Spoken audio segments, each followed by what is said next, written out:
ராணி பிணவரையில் ஒரு இளம் பெண் சடலத்தோடு உடலுறப்பு கொண்டதை பிணவரையில் வேலை செய்த ஒருவர் பார்த்ததாக கையொப்பமிட்டு என்ன செய்ய ஒரு முறைப்பாடு அனுப்புகிறது. அப்ப சிவரூபன் கோபம் வந்துட்டு அப்ப சிவரூபன் உடனடியாக முரண்படுத்துகின்றார். இப்ப சொல்லத்தான் நீங்கள் இந்த வைத்தியசாலையில் எத்தனை மேடர் செய்திருக்கிறீர்கள், இந்த வைத்தியர்கள் எத்தனை மேடர் செய்திருக்கிறீர்கள் என்று நான் சொல்லத்தான் சொல்லி முரண்பட்டு பெரிய பிரச்சனையாகி அவரையும் ஒரு பழிவாங்கல் நோக்கத்திற்காகத்தான் ராணுவ திட்டம் மாட்டிவிட்டு இப்ப அவர் எங்கே தெரியாது தனியார் மருத்துவமனையில் வைத்து சிகிச்சை அளித்து அவர்களுக்கு ஏழா கட்டத்துல அந்த ஒரு பேஷண்ட பழுதாக்கி காப்பாற்ற முடியாது என்ற கண்டிஷன்ல யாழ்ப்பாணம் போதனா மருத்துவமனைக்கு அவர்கள் அனுப்புகிறார்கள். ஆனால் அவர்கள் பேஷண்டை அனுப்புவதில்லை, எந்த விதமான மெடிக்கல் ரிப்போர்ட்டோடையும் அவர்கள் அனுப்புவதில்லை. ஜாழ் போதனா வைத்தியசாலையில் இடம்பெற்ற மருத்துவ தவறுகளால் நிகழ்ந்த மரணங்கள் தொடர்பில் விசாரணைகளை மேற்கொண்டு திடீர் மரண விசாரணை அதிகாரி உதயசிறி தன் மீது பெண் பிணத்துடன் புணர்ந்தேன் என மருத்துவ மாஃபியாக்கள் குற்றம் சாட்டியுள்ளனர் என ஆகஸ்ட் 1 தெரிவித்துள்ளார். மருத்துவ மாஃபியாக்கள் தொடர்பில் மேலும் பல அதிர்ச்சியான தகவல்கள் தொடர்ந்தும் வெளிவந்த வண்ணம் உள்ளது. இதற்கிடையே சாவகச்சேரி ஆதார வைத்தியசாலையில் கடந்த சில வாரங்களாக இடம்பெற்ற சம்பவங்கள் நீதிமன்றத்துக்கு முன் ஜூலை 31 அன்று சென்றுள்ளது. சாவகச்சேரி ஆதார வைத்தியசாலையின் வைத்திய அத்தியட்சகராக கடமையாற்றிய ராமநாதன் அர்ச்சுனா தங்களது கடமையை செய்யவிடவில்லை, அச்சுறுத்தல்களை விடுத்தார், மிரட்டினார், விடுதியை தொடர்ந்தும் மீள ஒப்படைக்க மறுக்கின்றார் போன்ற குற்றச்சாட்டுகளை வைத்தியர்கள் ராஜீவ், பிரணவன், கமலா, மதிவாணன், மயூரன் ஆகியோர் முன்வைத்திருந்தனர். இவ்வழக்கில் சம்பந்தப்பட்டவர்கள் வைத்தியர்களாக இருப்பதால் அவர்களுடைய பெறுமதியான நேரத்தையும் தான் பிரதிநிதித்துவப்படுத்தும் ராமநாதன் அர்ச்சுனாவினதும் நீதிமன்றத்தினதும் பெறுமதியான நேரத்தையும் கருத்தில் எடுத்து இவ்வழக்கை இணக்க சபையூடாக தீர்க்குமாறு பிரதிவாதி ராமநாதன் அர்ச்சுனாவை பிரதிநிதித்துவம் செய்த சட்டத்தரணி செலஸ்டியன் நீதிமன்றை கேட்டுக்கொண்டார். அதனை வாதிகளான மருத்துவர்கள் சார்பில் ஆஜரான சட்டத்தரணி திருக்குமரன் மறுத்துவிட்டார்.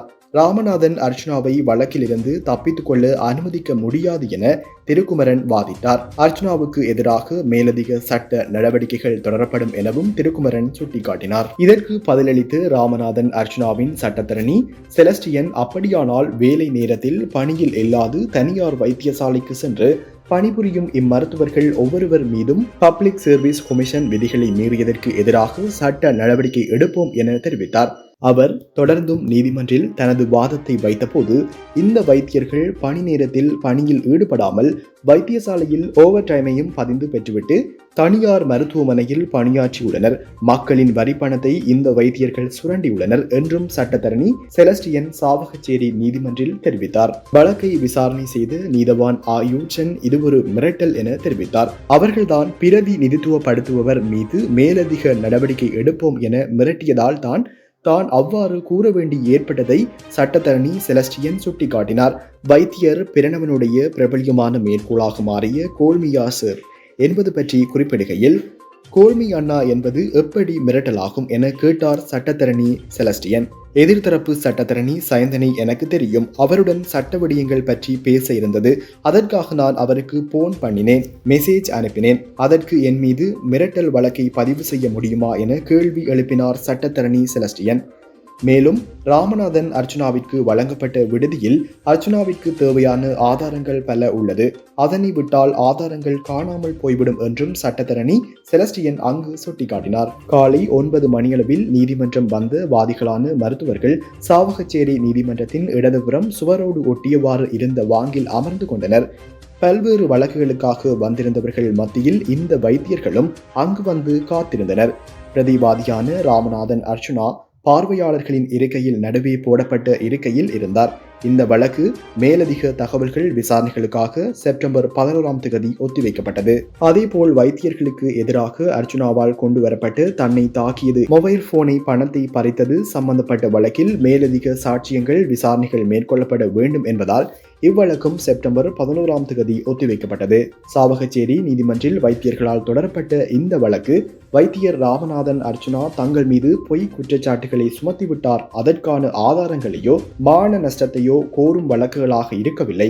வைத்தியர் ராமநாதன் அர்ச்சுனா மிரட்டுகிறார், பயப்படுத்துகின்றார், கடமையை செய்யவிடவில்லை, விடுதியை வைத்திருக்கின்றார் போன்றவற்றுக்காகவே வழக்குகள் தொடரப்பட்டிருந்தன. தற்போது இணக்க சபையூடாக தீர்ப்பதற்கு வைத்தியர்கள் மறுத்துள்ளதால் இவ்வழக்கு எதிர்காலத்தில் தீவிரமடையும் என்றும் மேலதிக வழக்குகள் பதிவு செய்யப்பட வேண்டி வரலாம் என்றும் சட்டத்தரணி செலஸ்டியன் தெரிவித்தார். இன்றைய வழக்கை பொறுத்தவரையில் இடது கட்சிக்காரர் டாக்டர் ராமநாதன் அச்சுராவுக்கு எதிராக 486வது சட்ட பிரிவின் கீழ் அவர் சிலரை அச்சுறுத்தினார் என்ற ஒரு குற்றச்சாட்டு முன்வைக்கப்பட்டு அது தொடர்பான வழக்கு என்று எடுத்துக்கொள்ளப்பட்டது. இந்த விடயங்கள் தொடர்பில் என்னுடைய ஆட்சேபணங்களை நான் நீதிமன்றத்தில் பதிவு செய்திருந்தேன். அதே போல எனது கட்சிக்காரரும் ஒரு முறைப்பாடு ஒன்றை செய்திருந்தார். அதில் தனக்கு அடித்ததாகவும் சில பொருட்களை திருடியதாகவும் அந்த முறைப்பாடு செய்யப்பட்டுள்ளது. இவைகள் தொடர்பான விசாரணைகள் பூர்த்தி அடையாத காரணத்தினால் அனைத்து வழக்குகளும் செப்டம்பர் மாதம் 11ஆம் தேதிக்கு ஒத்திவைக்கப்பட்டுள்ளது.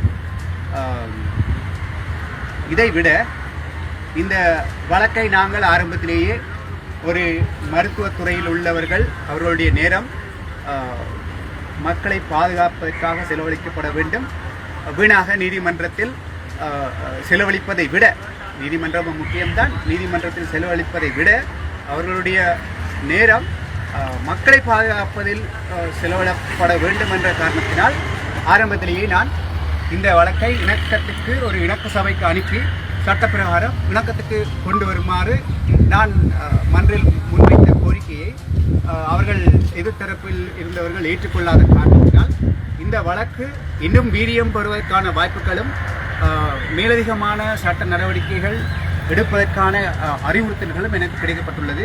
அடுத்து ஜாழ் போதனா வைத்தியசாலையில் மருத்துவ அசண்டையினம் காரணமாக நிகழ்ந்த பல உயிரிழப்புகளை அம்பலப்படுத்தியதற்கு பழிவாங்கும் வகையில் 2018 தன்னுடைய பதவியை பறித்ததாக திடீர் மரண விசாரணை அதிகாரி உதயஸ்ரீ குற்றம் சாட்டியுள்ளார். 15 வரையான குழந்தைகளின் உயிரிழப்புக்கு மருத்துவ அசண்டையினமே காரணம் என தெரிவித்த உதயஸ்ரீ, இக்குழந்தைகள் வார்டு அருகில் சுவாச தொற்றுநோய் சிகிச்சை பிரிவு இருந்துள்ளது. அதில் இருந்து வந்த வைரஸ் கிருமிகளே குழந்தைகளில் தொற்றை ஏற்படுத்தி மரணத்தை சம்பவித்ததாக அவர் தெரிவித்தார். இதனை ஆரம்பத்திலேயே ஆபத்து கணிப்பீடு செய்து தடுத்திருக்க முடியும் என்றும் அதிகாரி உதயஸ்ரீ தெரிவித்தார். அவர் மேலும் குறிப்பிடுகையில், துர்கா இல்லத்தில் வளர்ந்து மனம் முடித்த பெண் தனது 3வது குழந்தை பிரசவத்திற்காக அனுமதிக்கப்பட்டு 28 நாட்கள் இருந்த நிலையில் திடீரென நடுநிசையில் சிசேரியன் ஆபரேஷன் செய்யப்பட்டதில் தாயும் சேயும் உயிரிழந்ததாக தெரிவித்தார். இவ்வாறான தவிர்க்கக்கூடிய மரணங்களை சுட்டிக்காட்டி அவற்றை வெளிக்கொண்டு வந்ததற்காக தனது பதவி பறிக்கப்பட்டதாகவும் திடீர் மரண விசாரணை அதிகாரியாக இருந்த உதயஸ்ரீ தெரிவிக்கின்றார். தன்னுடைய பதவி பறிக்கப்பட்டதற்கான காரணத்தை தனது தேடலின் ஊடாக கண்டுபிடித்ததாக கூறும் உதயஸ்ரீ, யாழ் போதனா வைத்தியசாலை வழங்கிய குற்றச்சாட்டுகள் தகவல்கள் அடிப்படையிலேயே 2018 தனது பதவி பறிக்கப்பட்டதாக தெரிவிக்கின்றார். தன் மீது சுமத்தப்பட்ட குற்றச்சாட்டு தொடர்பாக மேற்கொள்ளப்பட்ட புலனாய்வின் அடிப்படையில் தாங்கள் இந்த முடிவுக்கு வந்ததாக சுகாதார அமைச்சு அவருக்கு கடிதம் ஒன்றையும் அனுப்பி வைத்துள்ளது. அண்மையில் உதயஸ்ரீ அமைச்சில் உள்ள தன்னுடைய நண்பர் ஒருவரூடாக தன் மீதான குற்றச்சாட்டுகள் பற்றிய ஆவணத்தை பார்த்தபோது அதிர்ச்சியான குற்றச்சாட்டுகள் அவர் மீது வைக்கப்பட்டிருந்தது. இறந்த பெண்ணின் உடலோடு உதயஸ்ரீ உறவு கொண்டதாகவும் பாலியல் லஞ்சம் பெற்றார் என்றும் இதுபோன்ற 37 வரையான குற்றச்சாட்டுகள் திடீர் மரண விசாரணை அதிகாரியாக இருந்த உதயஸ்ரீ மீது சுமத்தப்பட்டிருந்தது. யாழ்ப்பாணத்தில் நடைபெற்ற வைத்திய தவறுகள் காரணமாக ஏற்பட்ட மரணங்கள் தொடர்பாக நான் வெளிப்படையாக ஊடகங்களுக்கும் வெளிப்படைத்தன்மையோடும் என்னுடைய விசாரணையை மேற்கொண்டதால் 22/1/2018 எனது பதவியை நீதி அமைச்சின் ஒரு கடிதத்தினூடாக முடிவுறுத்தினார்கள். ஜனாதிபதி வரைக்கும் என்னுடைய கடிதத்தை அனுப்பினார். அவரும் எனக்கு கடிதம் அனுப்பினவர். நான் அந்த ஆவணங்கள் உங்களுக்கு அனுப்பி இருக்கிறேன், அதை பார்த்தா உங்களுக்கு தெரியும். ஆனால் என்னுடைய நண்பர் ஒருவர் இப்ப இருக்கிற நீதி அமைச்சரோட அதற்கு என்னுடைய பர்சனல் ஃபைலை தூக்கி பார்க்கின்ற மிகப்பெரிய ஒரு அதிர்ச்சிகரமான சம்பவத்தை நான் இப்பொழுது அண்மையில் நான் அறிந்து கொண்டேன். என்றால் என்னை பற்றி 37 பேரை அரேஞ்ச் பண்ண ஒழுங்குபடுத்தி 37 பேர் முறைப்பாடுகள் சொல்லியிருக்கிறார்கள் நீதி அமைச்சுக்கு. அதில் ஒரு பாரதூரமான முறைப்பாடு இருக்கிறது என்று சொன்னால், நான் பிணவரையில் ஒரு இளம் பெண் சடலத்தோடு உடலுறவு கொண்டதை பிணவரையில் வேலை செய்த ஒருவர் பார்த்ததாக கையொப்பமிட்டு என்ன செய்ய ஒரு முறைப்பாடு அனுப்புகிறது. அப்படியான மிக பாரதூரமான முறைப்பாடுகள் என்ன செய்தி அதாவது வைத்தியர்கள் அனுப்பி இருக்கிறபடியால், குறிப்பாக வட மாகாண வைத்தியர் சங்கம் அனுப்பி இருக்கிறபடியால் உங்களுடைய அந்த பதவியை நாங்கள் மீளவும் வழங்க முடியாத சூழலில் இருக்கிறோம். ஆனால் இந்த முறைப்பாடுகள் நம்பகத்தன்மையான முறைப்பாடுகள் இல்லை என்பதை நீதியமைச்சர் தன் வாயாலேயே சொல்லி போட்டார். ஆனால் இந்த குற்றச்சாட்டுகள் எதுவுமே உதயசிறிக்கு தெரிவிக்கப்படவும் இல்லை, அவை தொடர்பான விசாரணைகளும் மேற்கொள்ளப்படவில்லை. ஆனால் தண்டனை வழங்கப்பட்டுவிட்டது, அவருடைய பதவி பறிக்கப்பட்டுவிட்டது. மீண்டும் தன்னுடைய பதவியை மீளப் பெறுவதற்கான போராட்டம் தொடர்கின்றது. நிறைய முறைப்பாடுகள், அதுல நான் பாலியல் லஞ்சம் கோரியதாக ஒரு நர்சிங் ஆபீசர் ஊடாக முறைப்பாடு கொடுக்கப்பட்டிருக்கிறது. நான் சடலத்தை கையூட்டு வாங்கினார், லஞ்சம் வாங்கினதாக நிறைய முறைப்பாடுகள் கொடுக்கப்பட்ட பொதுமக்கள் முறைப்பாடு செய்த மாதிரி ரேண்டமாக வந்து 37 பேரிடமிருந்து முறைப்பாடுகள் பெற்று அந்த முறைப்பாடை நீதியமைச்சருக்கு அனுப்பி இருக்கிறார்கள். உதயஸ்ரீ ஐயா, நான் குறுக்கிடுவதற்கு மன்னிக்க வேண்டும். உங்கள் மீது சுமத்தப்பட்ட முறைப்பாடுகள், குற்றச்சாட்டுகள் நிரூபிக்கப்பட்டனவா? இல்ல, அதை பற்றி விசாரணை நடத்தப்படவே இல்லை. என்னுடைய உங்களுக்கு நான் அந்த கடிதம் அனுப்பி இருக்கிறேன். அந்த கடிதத்தை பார்த்தீங்கன்னா தெரியும் என்னென்றால், நீதி அமைச்சிலிருந்து வந்த கடிதத்தில் உங்கள் மேல் சுமத்தப்பட்ட முறைப்பாடு ஒன்றின் பிரகாரம் தங்களால் மேற்கொள்ளப்பட்ட புலனாய்வின் அடிப்படையில் என்னுடைய பதவி முடிவுறுத்தப்படுகிறது என்று மட்டும்தான் போட்டிருக்கிறார் ஒழிய எவ்வகையான முறைப்பாடு என்று சொல்லி இதுவரைக்கும் நீதி அமைச்சாலே ஒரு எழுத்து மூலமாக எனக்கு அறிவிக்கவில்லை. வைத்தியர் ஜெயக்குமரன், வைத்தியர் நாகநாதன், வைத்தியர் கங்காதரன், உதயஸ்ரீ என யாழ் போதனா வைத்தியசாலையில் பலர் யாழ் போதனா வைத்தியசாலையின் பணிப்பாளர் சத்தியமூர்த்தி மீது குற்றச்சாட்டுகளை முன்வைத்துள்ளனர்.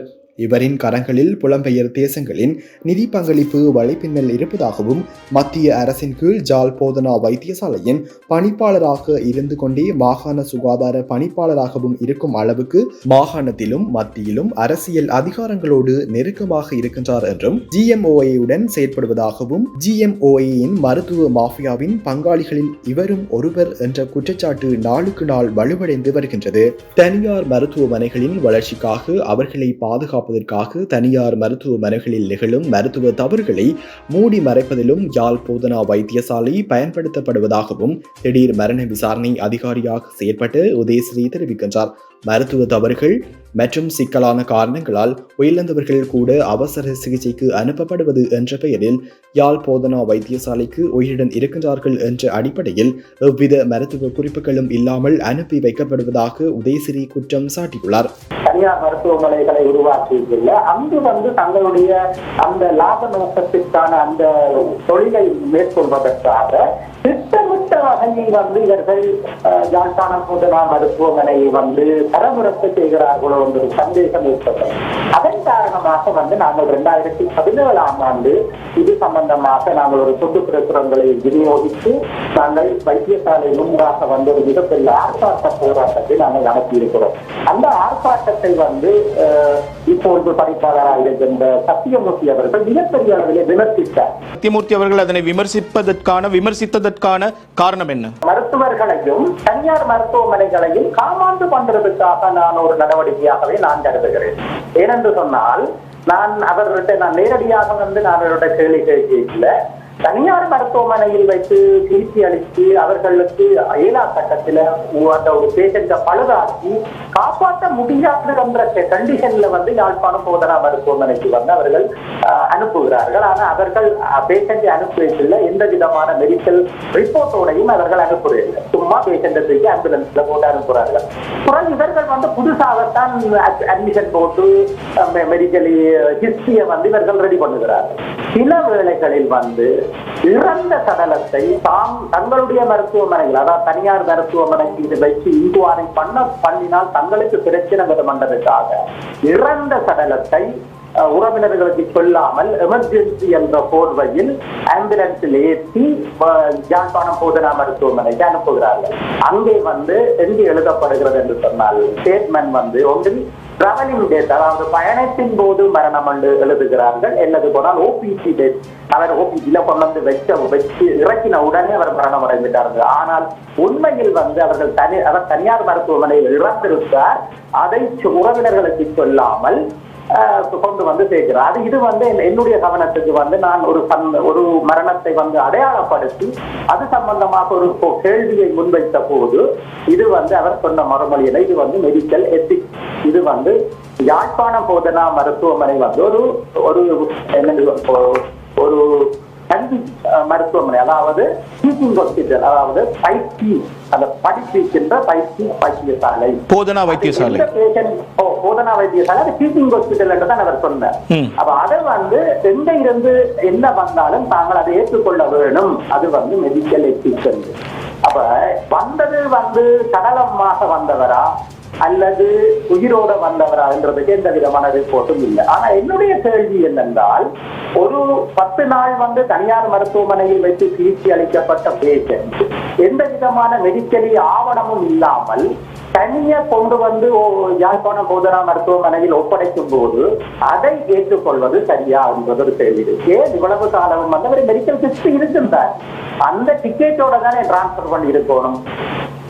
இது அவர் கேட்க, அது தங்களால கேட்க முடியாதா, அது தாங்கள் கேட்கிறாராம். ஆனா வார பேஷண்ட தாங்கள் உள்ளுக்குள்ள போடுவோம் என்றால் அவங்க பொடியை அனுப்புறாங்க, இவங்க தாம்பராக்குள்ள போடுறாங்க.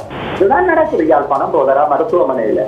மேலும் வைத்தியர் அர்ச்சனாவை காட்டிலும் தீவிரமாக மோசடிகளை வெளிக்கொண்டு வந்த டாக்டர் சிவரூபன் ராணுவத்தால் கைது செய்யப்பட்டு தற்போது காணாமல் ஆக்கப்பட்டுள்ளதாகவும் திடீர் மரண விசாரணை அதிகாரியாக இருந்து போலியான காரணங்களால் விசாரணையின்றி பணி நீக்கம் செய்யப்பட்ட உதயஸ்ரீ கேபிட்டல் தொலைக்காட்சியின் அதிகாரம் நிகழ்ச்சியில் ஜூலை 1 தெரிவித்துள்ளார். நான் டியூட்டியில இருக்கையில அப்ப ஜேஎம்ஓ இருந்தவர் சிவரூபன் சொல்லி ஒரு சட்ட வைத்திய அதிகாரி அவர்கள் ஒரு உண்மையாக நேர்மையான ஒரு மனிதர், என்னோடு மிக அன்பாக இருப்பார். அவர் சில விஷயங்கள் என்னோட கதைக்கிறார். அப்ப அவர் மெடிக்கலிய சம்பந்தமாக இந்த பிரச்சனைகள் வெளியில வரையில வெளியில வருது, எல்லா பிரச்சனைகளும் பத்திரிகைகள்ல வரையில அந்த வைத்தியர்களுடைய ஒரு கூட்டம் நடந்தது. ஹாஸ்பிட்டல்ல கூட்டம் நடக்கல. சில வைத்தியர்கள் சிவருவன் மேல் ஒரு குற்றச்சாட்டை முன்வைத்தார்கள். அவனுக்கு ஒன்றும் தெரியாது, கார்னருக்கு ஒன்றும் தெரியாது, நீருதான் எல்லாம் சொல்லிக் கொடுக்கிறீர்கள். அப்ப சிவருவனுக்கு கோபம் வந்துட்டு, அப்ப சிவருவன் உடனடியாக முரண்படுத்துகின்றான். எல்லாரையும் முட்டாளன்னு நினைக்காதோ, அவனும் படிச்சுட்டு தான் வந்தவன், அவன் கிரிமினாலஜி படிச்ச ஒரு ஆளுக்கு தெரியாதா இது நேச்சுரல் டெத் மர்டர் என்று சொல்லி அவனுக்கு தெரியாதா? இப்ப சொல்லத்தான் நீங்கள் இந்த வைத்தியசாலையில் எத்தனை மர்டர் செய்திருக்கிறீர்கள், இந்த வைத்தியர்கள் எத்தனை மர்டர் செய்திருக்கிறீர்கள் என்று நான் சொல்லத்தான்னு சொல்லி முரண்பட்டு பெரிய பிரச்சனையாகி அவரையும் ஒரு பழிவாங்கும் நோக்கத்திற்காகத்தான் ராணுவத்திட்ட மாட்டிவிட்டு இப்ப அவர் எங்கே தெரியாது பழைய ஹாஸ்பிட்டல்ல கடைசியாக வேலை செய்வதாக நான் அறிந்தேன். இப்ப அவர்களுடைய தொடர்பு என்னோட இல்லை, அவர் இப்ப எங்க இருக்கிறார் என்றே தெரியாது. ஆனால் இப்ப அண்மையில் வந்த அர்ச்சனாவை விட அதிகப்படியாக மக்களுக்கு சேவையாற்றிய, மக்களுக்காக வைத்தியர்களோட முரண்பட்ட ஒரு ஆள் என்று சொன்னால் அது டாக்டர் சிவரூபன். அண்மை காலமாக சமூக வலைதளங்களில் மருத்துவர்கள் சத்தியமூர்த்தி, பிரணவன் ஆகியோரை கடுமையாக விமர்சித்து வந்த தன்னை முல்லைத்தீவு மருத்துவமனையில் சிகிச்சைக்காக அனுமதிக்கப்பட்ட போது தனக்கு அச்சுறுத்தல் விடுக்கப்பட்டதாக மனித உரிமை காப்பாளர் கிருஷ்ணா தேசம்நெற்கு இன்று ஜூலை 2 அனுப்பி வைத்த ஒலி வடிவமான குறுஞ்செய்தியில் தெரிவித்துள்ளார். நான் யாழ்ப்பாணம் ஹாஸ்பிட்டலில் இருந்து விலைக்கிட்டு யாழ்ப்பாணத்தில் நிற்கிறேன். ஒரு பிரச்சனை உண்டு. முல்லைத்தீவு ஹாஸ்பிட்டலுக்கு போனான். முல்லைத்தீவு ஹாஸ்பிட்டலேருந்து எனக்கு சுவிச்சரிங் போடணுமென்று சொல்லி நான் அங்கே எனக்கு நிற்கிற பாதா பிரச்சனை சொல்லி யாழ்ப்பாணம் வந்தான். நான் ஏற்கனவே சத்தியமூர்த்தி டாக்டர் சம்மந்தமாகவும் பிரணவன் டாக்டர் சம்மந்தமாக நான் விமர்சனங்கள் காய்ச்ச காரணத்தால் என்ன ஹாஸ்பிட்டலில் நான் பேஷண்ட்டாக போயிருந்தேன். என்ன ஓட்டில் வச்சு என்ன த்ரெட் பண்ணுற மீனிங் இன்டெரக்டாக த்ரெட்டிங் தான். அதுக்குரிய எவிடன்ஸ் எல்லாமே என்கிட்ட இருக்குது. 2 பேருமே அப்படி தான் நடந்து கொண்டவ. அது சம்மந்தமாக நாளைக்கு நான் ஹியூமன் ரைட்ஸ்லேயும் கம்ப்ளைண்ட் பண்ணுறேன். அது சம்மந்தமாக நான் ஸ்டேட்மெண்ட் எல்லாம் நாளைக்கு அவுட் பண்ணுவேன். நான் டபுளையே வந்த அப்புறம் எனக்கு சேஃப்டி பிரச்சனை எல்லாமே இருக்குது. இப்போ கொஞ்சம் நான் உங்களுக்கு கால் பண்ணுறேன் அப்படியே. மருத்துவமனை தனக்கு உயிராபத்தான இடமாக மாறியிருப்பதாக அவர் குற்றம் சாட்டுகின்றார்.